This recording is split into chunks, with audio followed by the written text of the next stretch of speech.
Hello everyone, I am Suga. Welcome back. तो कैसे हो आप सब? आई होप आप सब अच्छे होंगे।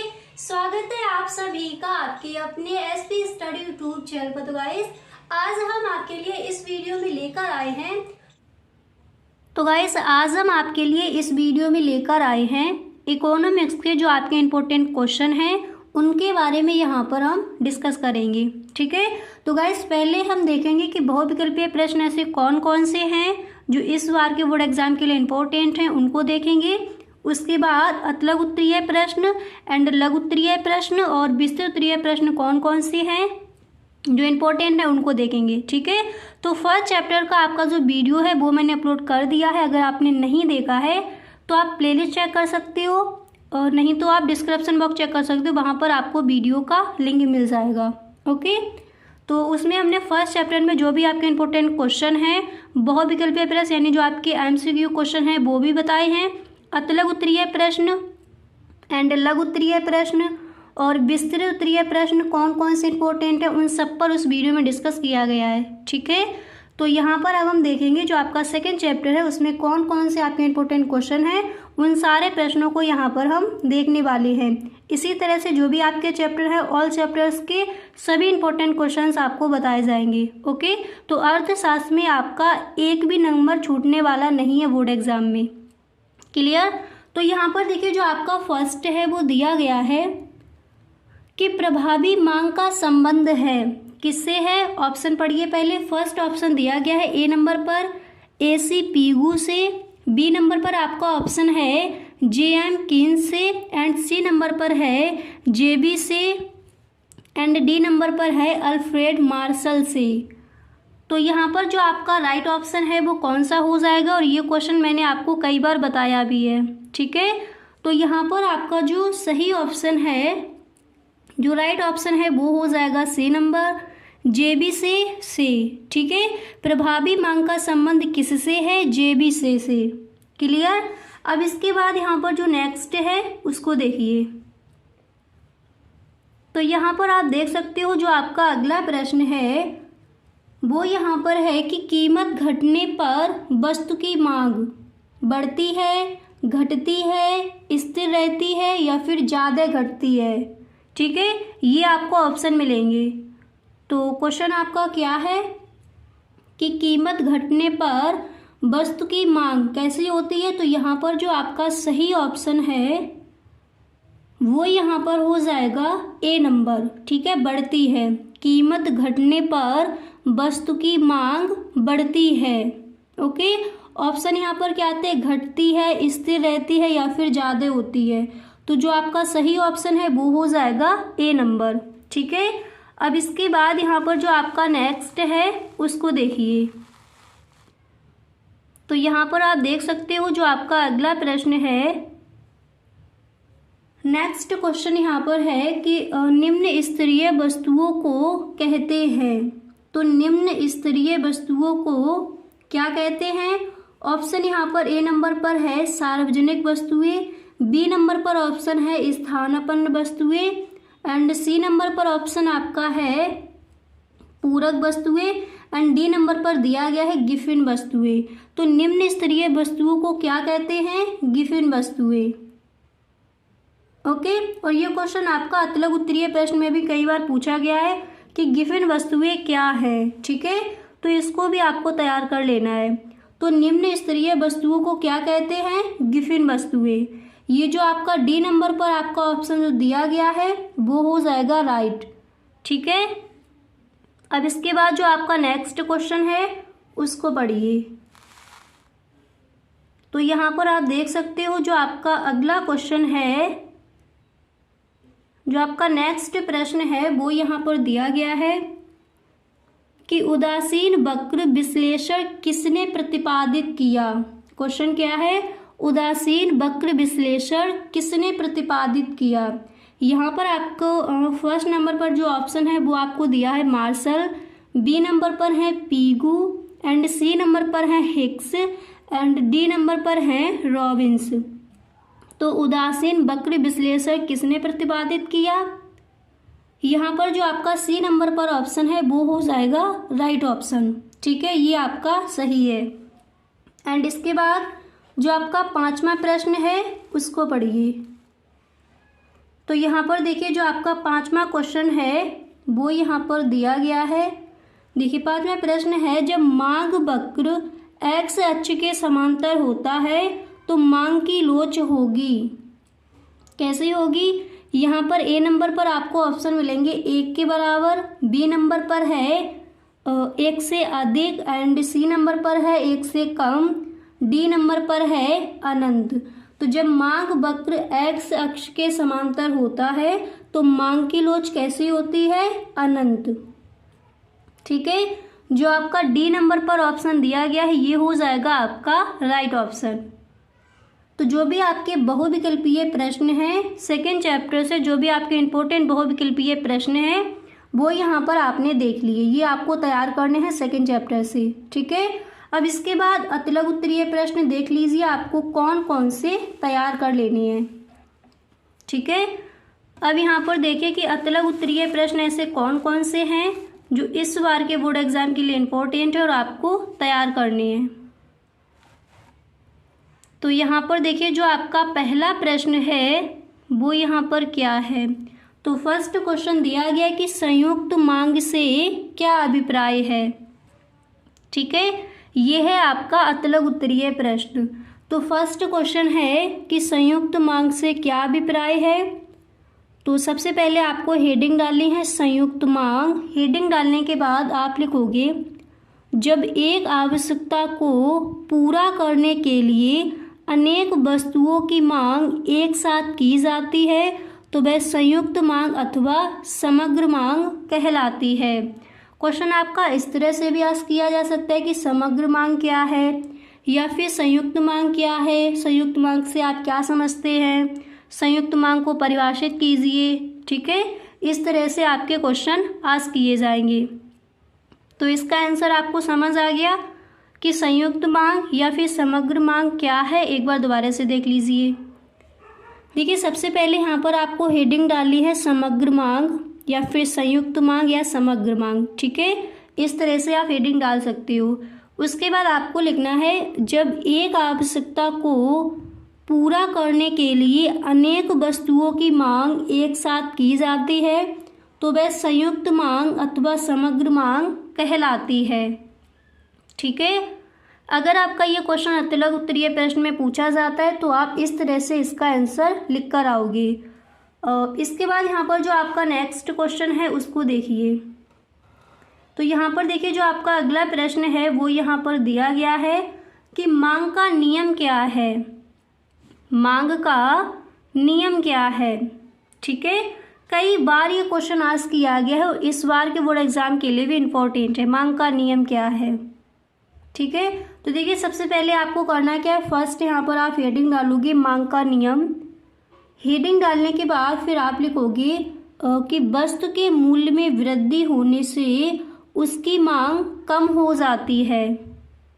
क्या लिखना है आपको कि वस्तु के मूल्य में वृद्धि होने से उसकी मांग कम हो जाती है और फिर देखिए इसके बाद आप लिखोगे और उस वस्तु के मूल्य में कमी होने पर वस्तु की मांग में वृद्धि हो जाती है, यही मांग का नियम है।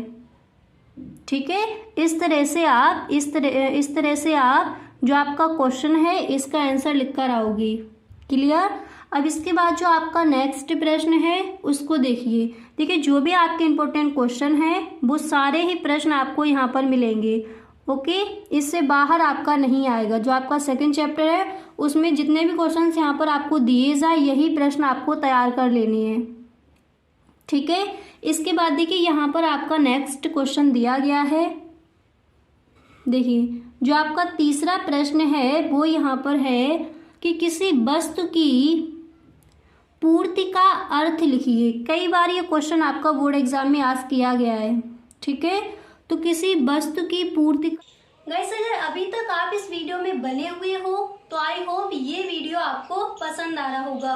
अगर सच में ये वीडियो आपको अच्छा लग रहा है तो आप इस वीडियो को एक लाइक जरूर कर दें और यदि आप इस चैनल पर पहली बार आए हो तो तो इस चैनल को सब्सक्राइब कर लेना, क्योंकि जो भी आपके इंपॉर्टेंट क्वेश्चन है, प्रीवियस ईयर क्वेश्चन है ऑल सब्जेक्ट के, वो आपको मिलेंगे इसी चैनल पर। तो गाइस अगर सच में इस बार आपको 90+ स्कोर करना है तो आप इस चैनल को सब्सक्राइब करना ना भूलें। ओके, वीडियो अच्छा लगे तो अपने सभी दोस्तों में एक बार इस वीडियो को आप शेयर जरूर करें। ओके, तो सबसे पहले आप हेडिंग डालोगे वस्तु की पूर्ति का अर्थ। ठीक है, इसके बाद आपको लिखना है कि किसी वस्तु की पूर्ति से तात्पर्य वस्तु की उस मात्रा से है जिसको उत्पादक या विक्रेता एक निश्चित अवधि के दौरान एक निश्चित कीमत पर बेचने योग्य या बेचने के लिए इच्छुक है। और इस प्रश्न का आंसर मैंने आपको कई बार बताया भी है। ठीक है, तो किस तरह से आपको इसका आंसर लिखना है एक बार दोबारा से देख लीजिए। सबसे पहले आप हेडिंग डालोगे वस्तु की पूर्ति का अर्थ, यानी किसी वस्तु की पूर्ति का अर्थ। ठीक है, हेडिंग डालने के बाद आपको लिखना है कि किसी वस्तु की पूर्ति से तात्पर्य वस्तु की उस मात्रा से है जिसको उत्पादक या विक्रेता एक निश्चित अवधि के दौरान एक निश्चित कीमत पर बेचने योग्य या बेचने के लिए इच्छुक हैं। ओके, इस तरह से आप इस प्रश्न का आंसर लिखोगे। अब इसके बाद यहाँ पर जो आपका नेक्स्ट है, अब इसके बाद यहाँ पर जो आपका नेक्स्ट है उसको देखिए। तो अगला प्रश्न यहाँ पर दिया गया है कि उपभोक्ता संतुलन से क्या अभिप्राय है। ओके, उपभोक्ता संतुलन से क्या अभिप्राय है। तो सबसे पहले आपको करना क्या है, यहाँ पर आप हेडिंग डालोगे उपभोक्ता संतुलन। देखिए फर्स्ट हेडिंग आपको डालनी है उपभोक्ता संतुलन। इसके बाद आप लिखोगे कि अर्थशास्त्र में उपभोक्ता संतुलन से अभिप्राय उस स्थिति से है जब एक उपभोक्ता दी हुई आय से एक या दो वस्तुओं को इस प्रकार खरीदता है कि उसे अधिकतम संतुष्टि प्राप्त होती है। ओके, उपभोक्ता संतुलन क्या है एक बार दोबारा से समझ लीजिए। ये जो आपका क्वेश्चन है इस बार के बोर्ड एग्जाम के लिए इम्पोर्टेंट है। ठीक है, तो देखिए उपभोक्ता संतुलन क्या है। अर्थशास्त्र में उपभोक्ता संतुलन से अभिप्राय उस स्थिति से है जब एक उपभोक्ता दी हुई आय से एक या दो वस्तुओं को इस प्रकार खरीदता है कि उसे अधिकतम संतुष्टि प्राप्त होती है। ओके, वही कहलाता है उपभोक्ता संतुलन। अब इसके बाद यहाँ पर जो आपका नेक्स्ट क्वेश्चन है उसको पढ़िए। तो यहाँ पर देखिए जो आपका अगला क्वेश्चन है वो दिया गया है। देखिए यहाँ पर नेक्स्ट क्वेश्चन है कि सीमांत उपयोगिता ह्रास नियम की परिभाषा दीजिए। ओके, सीमांत उपयोगिता ह्रास नियम की परिभाषा दीजिए। तो सबसे पहले यहाँ पर आपको हेडिंग डालनी है सीमांत उपयोगिता ह्रास नियम। ठीक है, हेडिंग डालने के बाद फिर आप लिखोगे मार्शल के अनुसार। तो जो मार्शल जो आपके अर्थशास्त्री हैं इनका नेम लिखोगे, ये आपको लिखना है ब्लैक पेन से। ठीक है, तो मार्शल के अनुसार इस तरह से आपको कॉमा इन्वर्टेड कॉमा बिगिन करना है। फिर आप लिखोगे कि किसी व्यक्ति के पास वस्तु विशेष के स्टॉक में एक दी हुई मात्रा में वृद्धि होने पर उसे जो अतिरिक्त लाभ प्राप्त होता है वह स्टॉक में होने वाली प्रत्येक वृद्धि के साथ घटता जाता है। ओके, तो सीमांत उपयोगिता ह्रास नियम क्या है समझ आ गया। अब एक बार इसको दोबारा से देख लीजिए। सबसे पहले आपको हेडिंग डाली है मार्शल के अनुसार, यानी जो आपके अर्थशास्त्री हैं मार्शल, इन्होंने सीमांत उपयोगिता ह्रास नियम की जो परिभाषा है वो किस तरह से दी है उसको समझिए। तो मार्शल जी कहते हैं कि किसी व्यक्ति के पास वस्तु विशेष के स्टॉक में एक दी हुई मात्रा में वृद्धि होने पर उसे जो अतिरिक्त लाभ प्राप्त होता है वह स्टॉक में होने वाली प्रत्येक वृद्धि के साथ घटता जाता है। ठीक है, इस तरह से आप जो आपका क्वेश्चन है इसका आंसर आपको इस तरह से लिखकर बताना है। अब इसके बाद यहाँ पर जो आपका नेक्स्ट प्रश्न है उसको पढ़िए। तो यहाँ पर आप देख सकते हो जो आपका अगला प्रश्न है वो यहाँ पर क्या दिया गया है। तो देखिए नेक्स्ट प्रश्न यहाँ पर आपका दिया गया है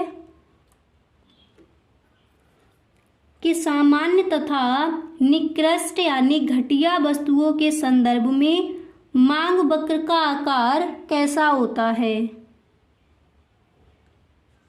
तो क्वेश्चन आपका क्या दिया गया है, यहाँ पर आपका प्रश्न है कि सामान्य तथा निकृष्ट यानी घटिया वस्तुओं के संदर्भ में मांग वक्र का आकार कैसा होता है। ठीक है, तो यहाँ पर आप हेडिंग डालोगे कि निकृष्ट वस्तुओं के संदर्भ में मांग वक्र का आकार।